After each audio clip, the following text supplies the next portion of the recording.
Recording in progress. All right, we are on the 36th Sutra. And we're doing the means. And we are into the rules. And this is some good stuff. We're learning a lot. Let's go. To truth to all beings. When truth to all beings is perfected, the effectiveness of his words and acts is immediately to be seen. This question of truth is one of the great problems which the aspirant has to solve. And he who attempts to speak only that which is entirely accurate will find himself confronted by very definite difficulties. Truth is entirely relative, whilst evolution proceeds and is progressive in its manifestation. It might be defined as the demonstration on the physical plane of as much of the divine reality as the stage in evolution and the medium employed permit. Okay, I'm sorry about that. It might be defined as the demonstration on the physical plane of as much of the divine reality as the stage in evolution and the medium employed permit. Truth, therefore, involves the ability of the perceiver or aspirant to see correctly the amount of the divine which a form clothes, tangible, objective, or of words.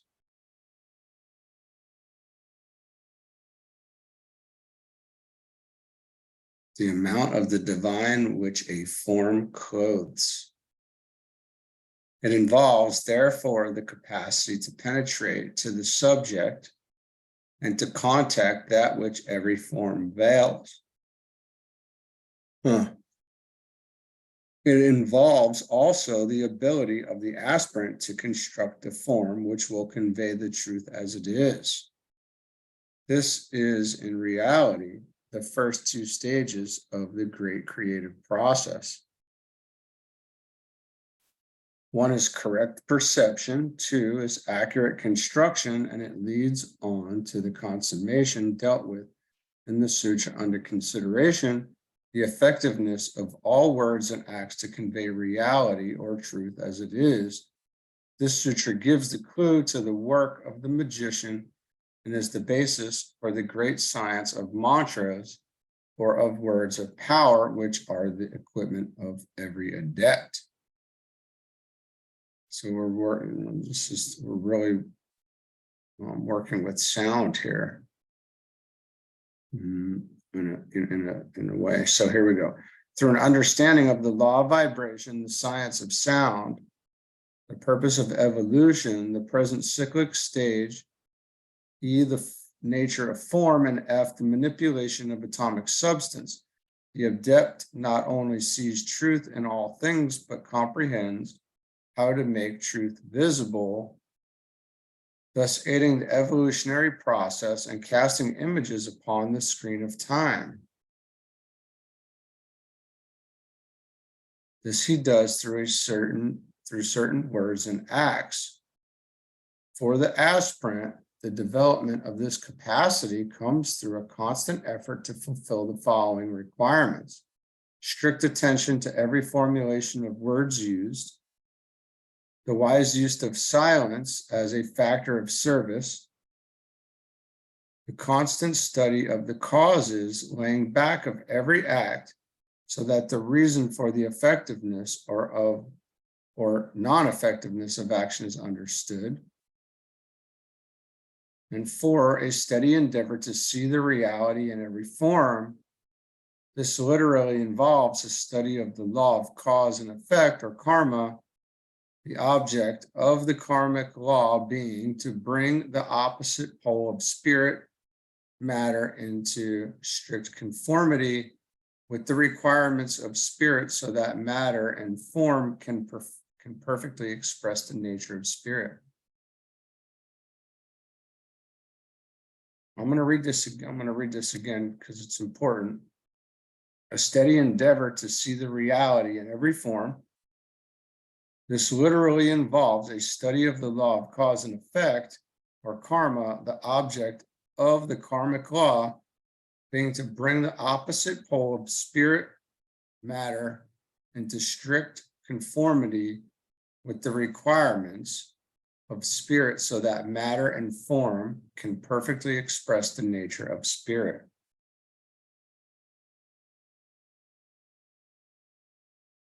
Spirit, matter, the pole of spirit, matter, into strict conformity with the requirements of spirit. Interesting. And we kind of touched on that earlier.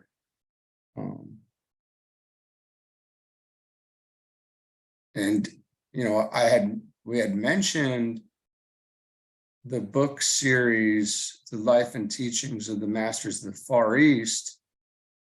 And there's time is not of, we had talked about time not being the same in spirit as it is in matter. So there's no need once we're dealing in spirit to have to wait. There's no time duration. So things can be manifested. Things can be brought about and then materialized and then also dematerialized. So this is the understanding that that we would be talking about here. All right, so very interesting there. You know, let's see. This is in reality the first two stages of the great creative process.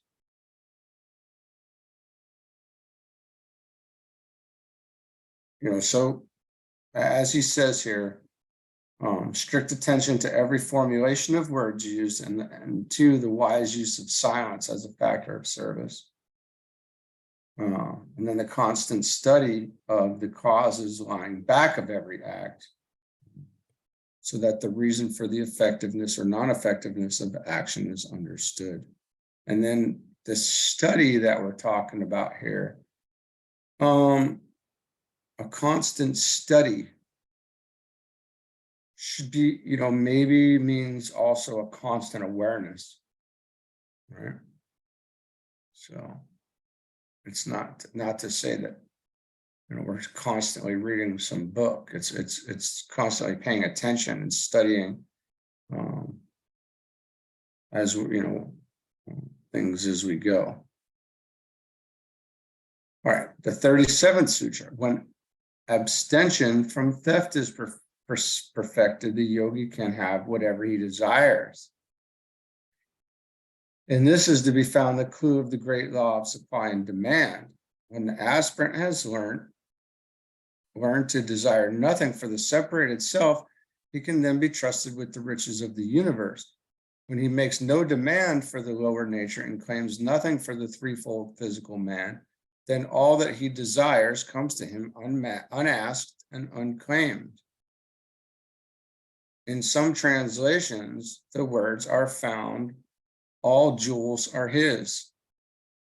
It must be remembered with care that the theft referred to has reference not only to the taking of things tangible and physical, but has reference also to abstention from theft on the emotional or mental planes. The aspirant takes nothing. Emotional benefits such as love, a favor, dislike, or hatred are not claimed by him and absorbed when they do not belong to him. Intellectual benefits, the claiming of a reputation not warranted, the assumption of someone else's duty, favor, or popularity are all equally repudiated by him, and he adheres with strictness to that which is his own. Let every man attend to his own dharma and fulfill his own role is the Eastern injunction. Mind your own business is the Western attempt to teach the same truth and convey the injunction that we each of us not steal from another the opportunity to do right, to measure up to responsibility, and to do his duty. This is the true abstention from theft. It will lead a man perfectly to meet his own obligations, to shoulder his own responsibility, and to fulfill his own duty. It will lead him to refrain from appropriating anything that belongs to his brother in the three worlds of human endeavor. Let's move on to the 38th sutra. By abstention from incontinence, energy is acquired.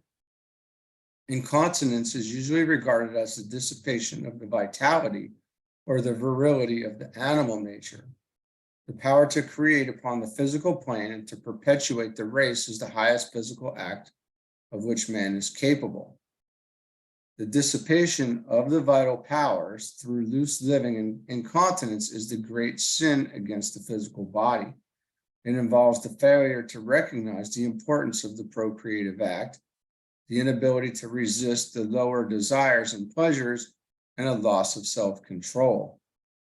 The results of this failure are apparent throughout the human family at this time in the low health average, in the full hospitals, and the diseased, enfeebled, and anemic men, women, and children everywhere to be found. There is little conservation of energy, and the very words dissipation and dissipated men carry a lesson. I mean, can you think of a worse, something worse to call somebody, and yet it's not anything that we've ever heard before, essentially. I mean, and I don't mean to use this as a vulgar term about, but to be categorized as a dissipated man. Who wants to hear that? We just literally don't know what we're doing. Like, Father, forgive them. They knew not what they do.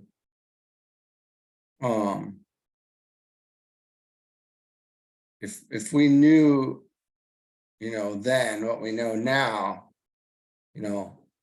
it's all about ignorance again. It's education, ignorance, knowledge.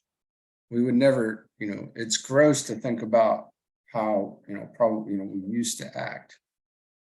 And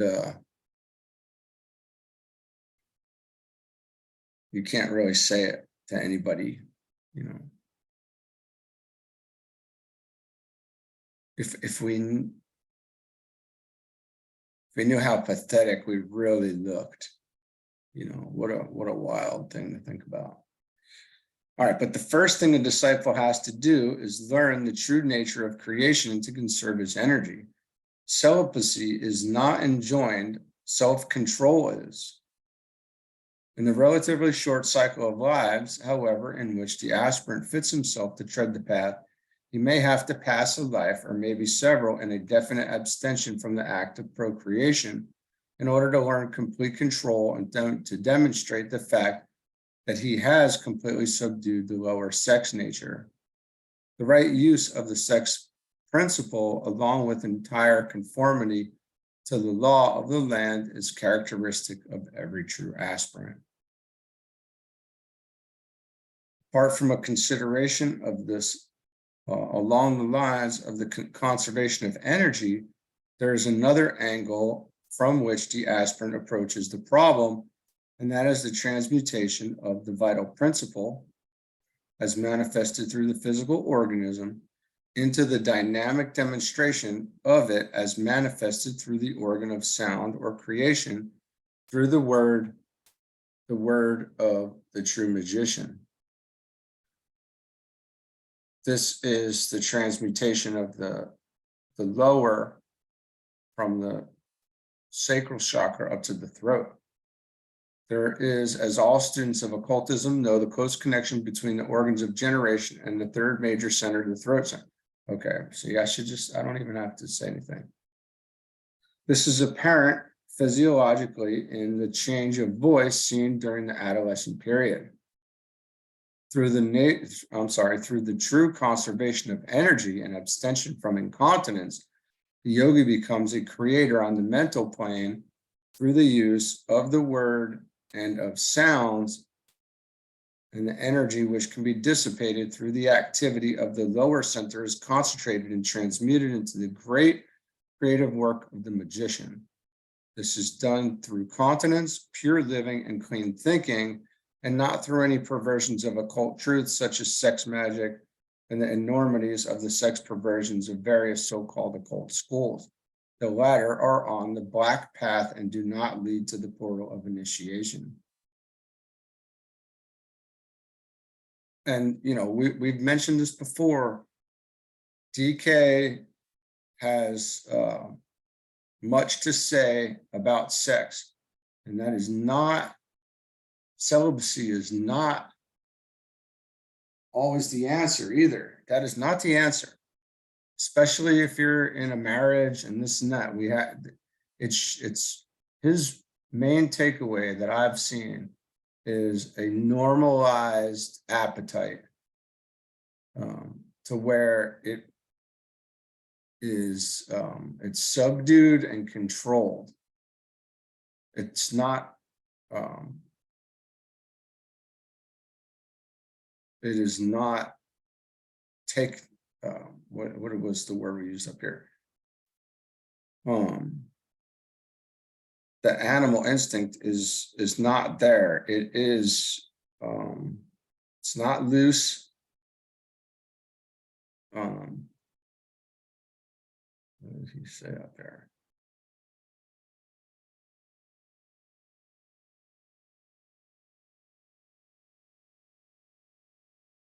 I'm not seeing it actually.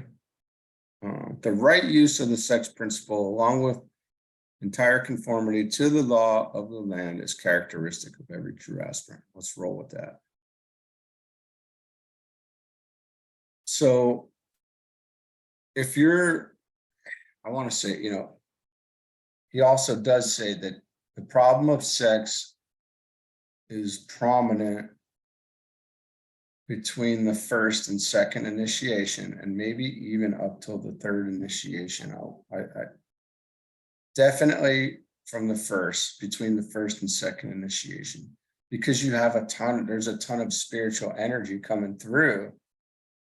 And if it's not properly, you know, guided to the proper place, then it will take on a life of its own. And that expression will be the lower expression. When, in order to reach the portal of initiation, we have to be expressing the higher aspects of these things. So, you know, something to think about. I mean, these things are deep.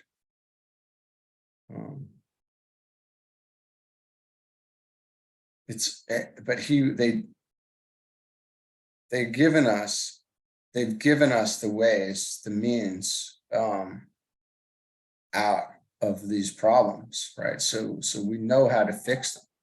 And just as in the, you know, in the last sutra, no, in the 30, was it the 35th? No, the 34th. The contrary thoughts must be cultivated.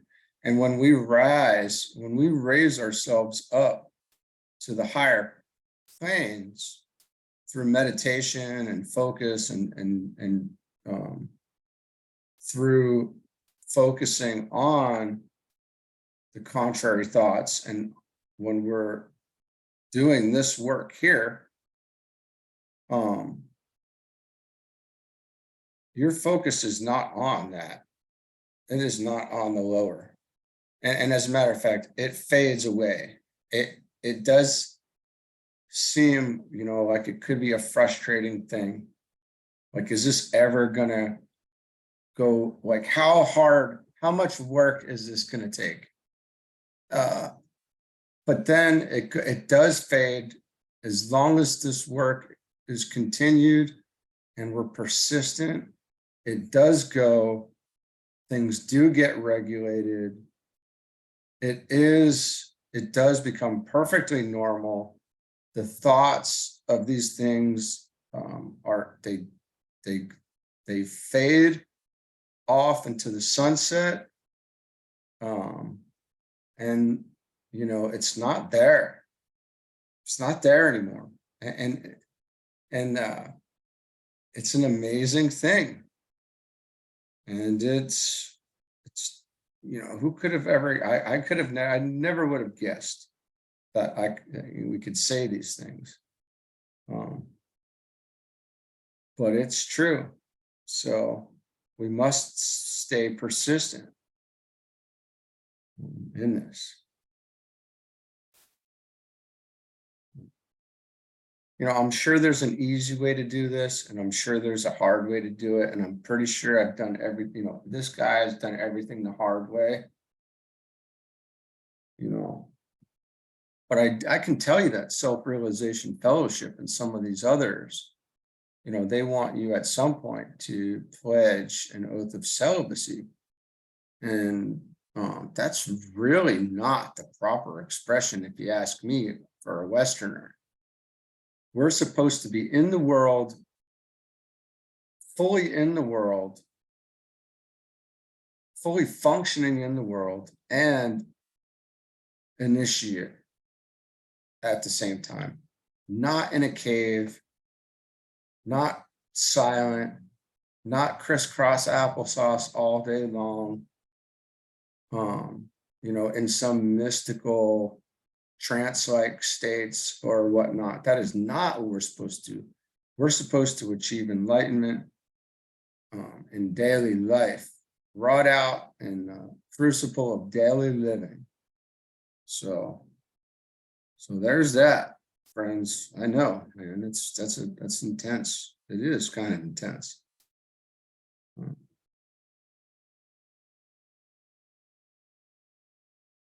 All right, but let's do 39, the 39th sutra here.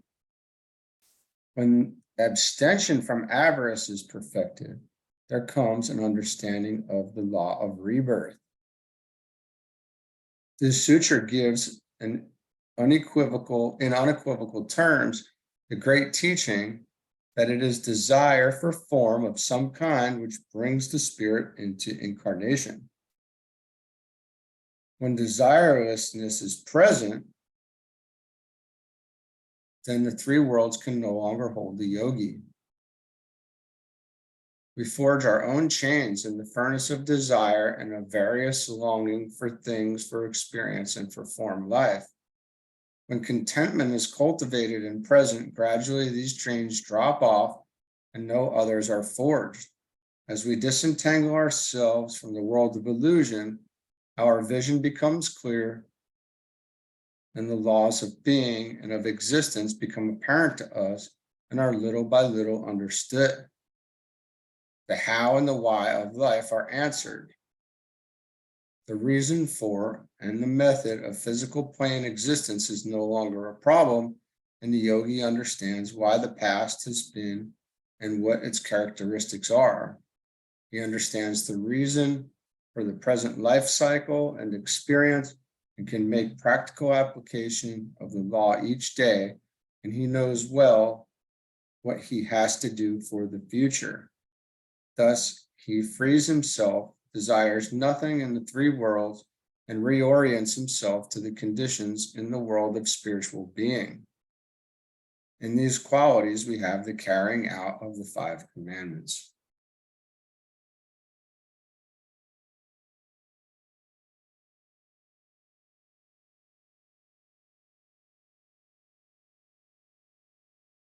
I think that's pretty cut and dry there. Obviously, there's a lot. We could talk about the law of rebirth for, for hours. But there's the reason for it. It's desire for form of some kind, which brings spirit into incarnation. Something has to be worked out yet. So there's that.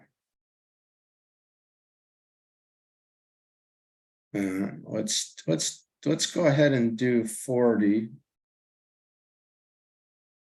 And we'll stop at 40 today. All right. Internal and external purification produces aversion for form, both one's own and all forms.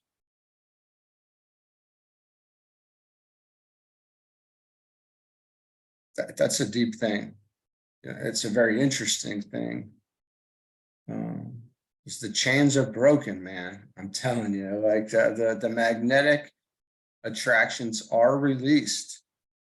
And, it can be kind of shocking. And, what a relief. What a relief. As these things are let go, life, we can focus much better. This paraphrase of Sutra 40 does not adhere to the technical translation of the Sanskrit words on account of the misunderstanding of the words used. Literally, the translation runs, internal and external purification produces hatred for one's own body and non-intercourse with all bodies. I think that this sounds good, but they both make sense. The tendency of the students in the West to interpret literally necessitates a somewhat freer translation. Okay. And if we know somebody who's very literal, then that makes sense. But for, some of us are pretty wide open and just are looking at the big picture. We're just looking at the whole and formulating an idea from the whole. We're not looking at the like literal words on these things anymore. All right, so the tendency of the students in the West is to interpret literally necessitates somewhat freer translation. The Eastern student, more versed in the symbolic presentation of truth, is not so liable to make the mistakes along this line. In considering this sutra, it should be remembered that purity is a quality of spirit. All right, so maybe we're kind of like the Eastern students here, where we look at the more symbolical presentation of the truth. And that's kind of cool, because I never considered that, but I certainly do that. I don't really look at the details so much in the semantics here. I just go straight for the overall meaning. Purification is necessarily of various kinds and relates to the four vehicles: the physical body, the etheric body, the emotional body, and the mental body, through which man contacts the three worlds of his endeavor. And we know on the chart over here, we're looking at these three worlds. We have to say it over and over again. It's the mental plane, the astral plane, and the physical plane. The plane of bread, water, and fire. All right, so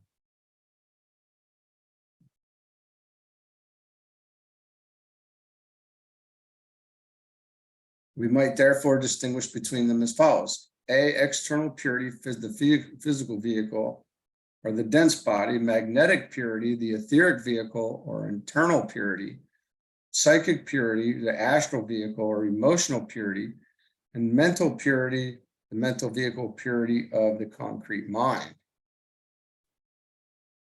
This is pretty significant. It should be most carefully borne in mind that this purity concerns the substance out of which each of these vehicles is composed and is attained in three ways. One, the elimination of impure substance, or of those atoms and molecules which limit the free expression of spirit and which confine it to the form so that it can have neither free ingress nor egress.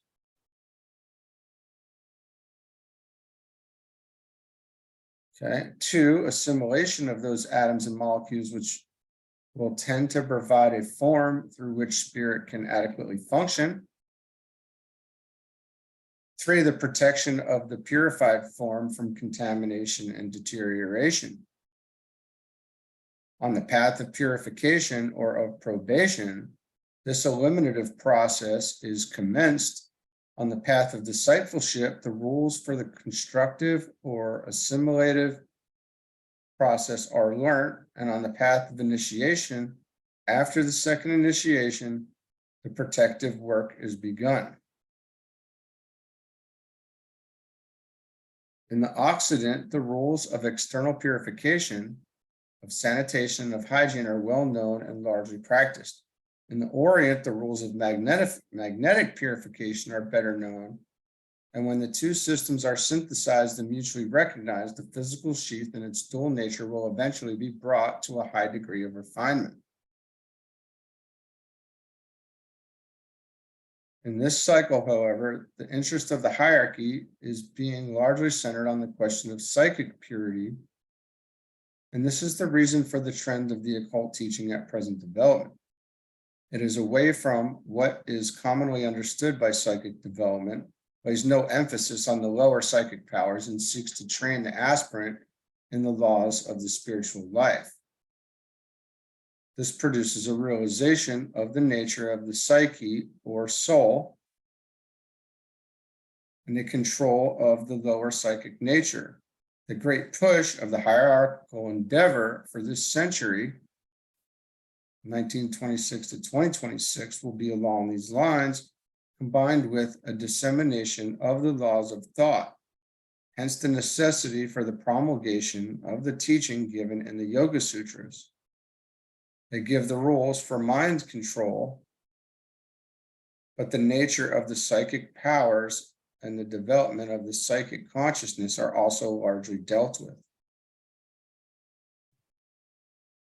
The entire third book deals with these powers, and the theme of the sutras as a whole might be briefly stated to be the development of mind control with a view to soul contact and the consequent control of the lower psychic powers, their unfoldment paralleling that of the higher powers. This should be emphasized.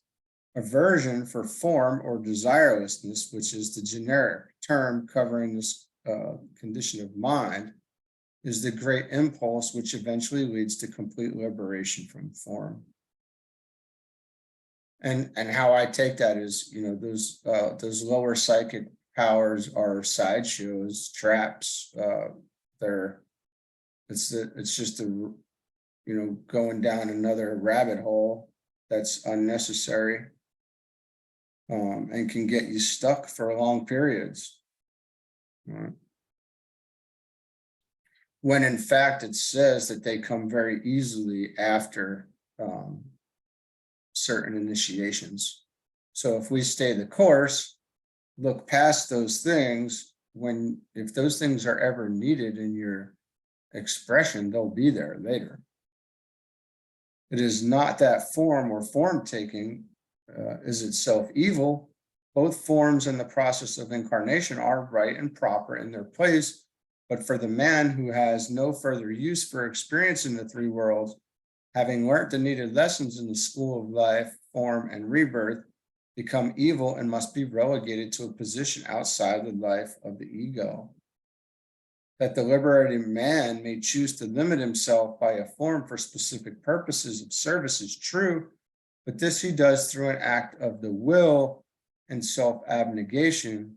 He is not impelled thereto by desire, but by love of humanity and a longing to stay with his brothers till the last of the sons of God has reached the portal of liberation.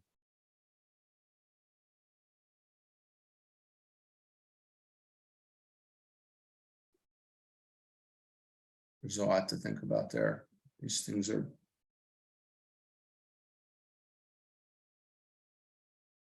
pretty, it's certainly higher stuff going on there.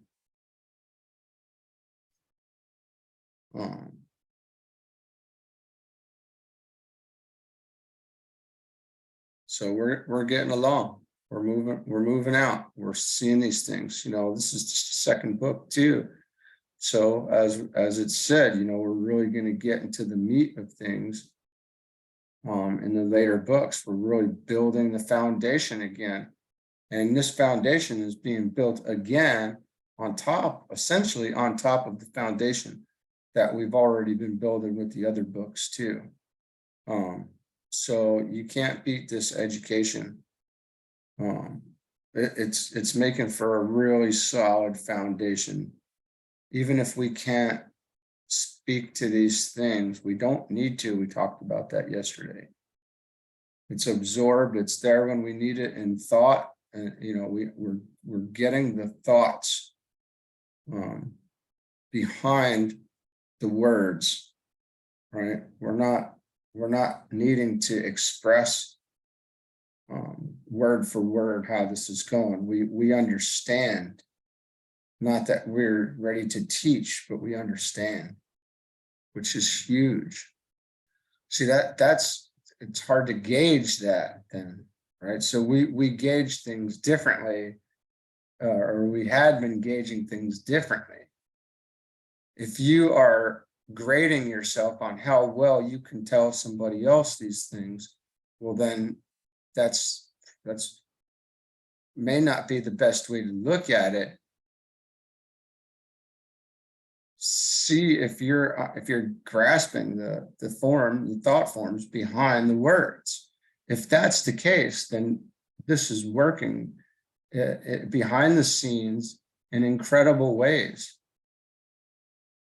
Right. So, and if you do have something significant, it's always told to me to write, write things down and let it go. Don't hang on any of this, because we're not meant to hang on it. We have to keep going. We're not stopping. We just keep going. All right, we're going to leave it there. Have a great day. Good stuff. Bye.